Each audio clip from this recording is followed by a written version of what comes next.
예전에 저도 진짜 여드름으로 고생했던 시절이 있었는데 근데 생각해보면은 막 별같은 소리들이 다 들려왔던 것 같아요. 뭐 이건 해라 저건 하지 마라 치킨을 먹지 마라 이런저런 약간 지옥에 보내버릴 것 같은 그런 말들도 막 들려오면서 정신없고 스트레스 받아서 여드름이 더 났던 것 같은데, 오늘은 제가 그때 알고 있었으면 진짜 좋았겠다라고 생각하는 것들, 여드름이 생기는 원인과 여러분이 여드름 관리에서 주의해 주셔야 할 딱 10가지 핵심 사항들을 뽑아봤거든요. 이게 뭐 한 3가지 정도로 요약될 수 있으면 참 좋겠는데 그렇게 안 되기 때문에 이 여드름이 이제 고민인 거거든. 오늘 정말 끝까지 함께 해주시면 확실히 도움을 드릴 수 있을 것 같습니다. 여드름이 왜 생길까를 일단 이해하는 게 굉장히 중요하거든요. 첫 번째, 과다 분비된 피지가 모공 밖으로 원활히 나오지 못하고 모낭 속에서 염증이 발생할 때 여드름이 됩니다. 요 3단계로 딱 생각을 하셔서, 그럼 우리는 피지가 너무 과다하게 분비되는 상황은 좀 방지를 하면서 피지가 원활히 모공 밖으로 나올 수 있도록 해주고, 염증이 생길 수 있는 가능성을 좀 낮춰주면 되는 거잖아. 얘기했잖아?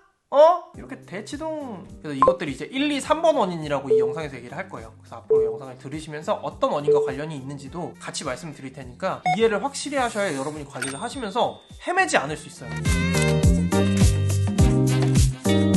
비타민 섭취 많이 해주고 규칙적으로 생활하고 충분히 수면하고, 이런 게 제가 말하는 생활 습관이에요. 이런 걸 통해서 면역력을 길러야 3번 원인, 염증으로 번지는 거에 대한 걸 되게 많이 줄일 수 있고요. 우리가 기름진 걸 먹으면 그 기름이 피부로 가서 여드름이 나고 뭐 이런 거는 아닌데, 소화가 잘 안 돼서 장 건강에 해로운 음식이나 아니면 뭐 GI 지수가 높은 이제 밀가루 같은 건 피해 주시는 게 좋고요. 그리고 이제 규칙적으로 일찍 주무시면은 뭐 피부 재생을 돕는 호르몬이 잘 나온대요. 그래서 그런 부분도 도움이 되니까 어려운 상황이 아니라면 가장 먼저 고치셨으면 좋겠습니다. 여기서부터 조금 이제 화장품 관련 얘기인데, 여러분이 정말 많이 실수하시는 게 선크림을 그냥 일반 클렌징 폼으로 지우는 거.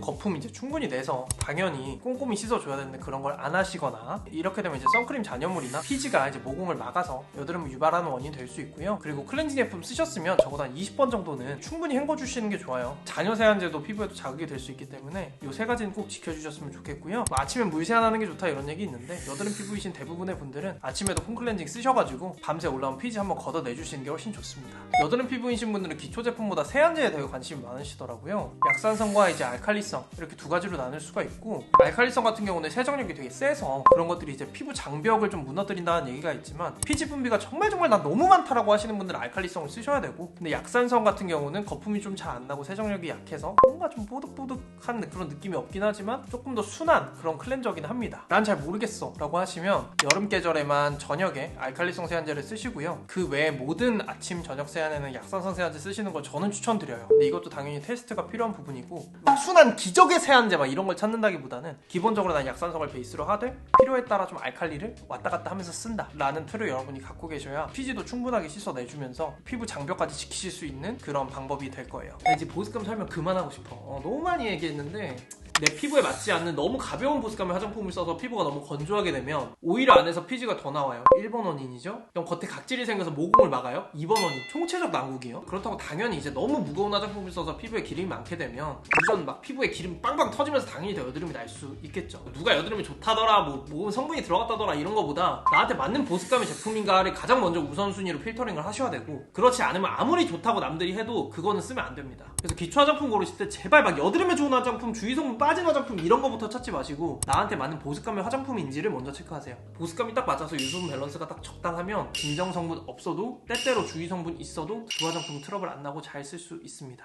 제가 이걸 몰라서 너무 고생했는데, 보습감이 세팅이 됐다면 그 다음부터는 이제 진정 화장품들을 스마트하게 사용해주는 게 좋습니다. 여러분이 매일매일 쓰는 기초 아이템 중에 한 가지, 그리고 티트리 오일 같이 염증 올라온 데만 바르는 스팟 아이템, 그리고 한 뭐 일주일에 한 2번 정도 사용하실 마스크팩, 요 정도만 진정템을 여러분이 챙겨 놓으시면 사실 막 진짜 모든 걸 다 진정으로 쓸 필요 없거든. 클렌저도 진정, 뭐 선크림도 진정, 이거 파데도 막 뭐 여드름 파데 막 이런 거 그렇게까지 하실 필요는 없고요. 기초 루틴에 들어가는 아이템이나 마스크팩 쓰시는 거 같은 경우는 보습감도 좀 신경을 써서 당연히 골라주시는 게 좋습니다. 기초 제품에 대해서 좀 마지막 얘기를 하자면, 가장 먼저 이제 바하 성분, 각질을 지금 녹여주면서 안에 있는 피지까지 좀 공략을 해주는 성분으로 유명하잖아요. 근데 바하를 저도 예전에 많이 써봤지만 막 효과가 있다니까 막 미친듯이 바르는 그런 경우가 있어요. 주 1, 2회 정도로 시작해서 좀 늘려가시는 걸 추천드리고요. 끝나고 당연히 보습 조금 두둑히 해주셔야 되는 거, 피지를 이제 물리적으로 좀 흡착해서 비교적 자극 덜하게 뽑아줄 수 있는 클레이 마스크 같은 것도 많이 추천드리잖아요. 근데 그것도 마찬가지로 피부를 좀 자극을 주고 좀 피부를 건조하게 할 수 있기 때문에 쓰신 후에 반드시 보습을 두둑하게 해주시는 게 좋습니다. 피지가 너무 많이 나온다라고 하시는 분들은 한번 써보세요. 자, 여러분 다 그런 건 아니지만 주로 지성 피부에 여드름이 많이 발생을 하고 우리가 일상생활 중에 기름이 굉장히 많이 올라와요. 근데 그런 것들을 가장 기본적으로 이제 기름종이 같은 걸 활용을 해서 막 조금 올라온 거 가지고 막 1시간에 한 번씩 막 이렇게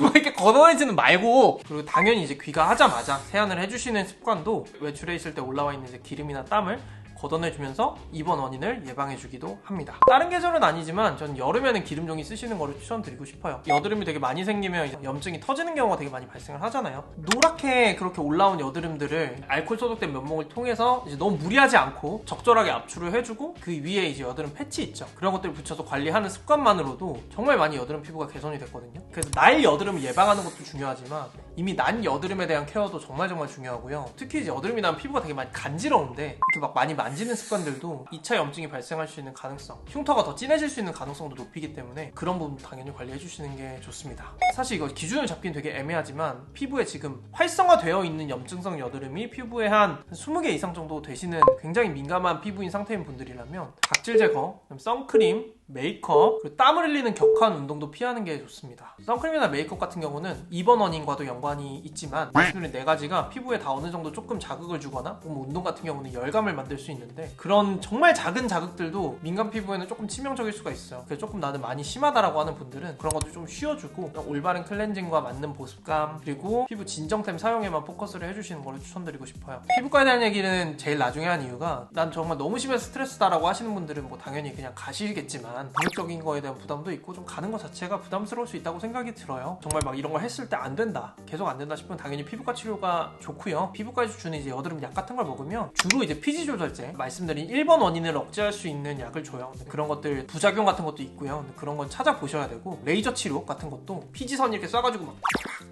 이렇게 하는 건데 당연히 피부에 되게 많이 자극이 되거든요. 그런 거는 여러분이 인지를 하시고, 피부가 만병통치약 이거 아니야. 정말 효과가 좋지만 끝나고 나서의 관리도 굉장히 중요하기 때문에 그런 건 인지하시고 가보시는 거 추천드립니다. 여러분, 그리고 제가 더보기란에 링크를 하나 넣어놨는데 여러분이 좀 더 나는 궁금하다라고 하시면은 그 영상도 또 참고해보시면 좋을 것 같고, 저도 이제 진짜 알고 있기 때문에 얼마나 스트레스인지. 근데 막 하루아침에 좋아지는 그런 건 아니니까 몇 달 정도, 짧게는 3개월, 길게는 한 6개월 정도 보시면서 관리 잘 해주셨으면 좋겠습니다. 오늘 영상 봐주셔서 감사하고 맨즈뷰티 101 시리즈 계속 이어가고 있으니까요. 입문자분들의 많은 관심 부탁드릴게요. 그럼 여러분, 안녕히 가세요.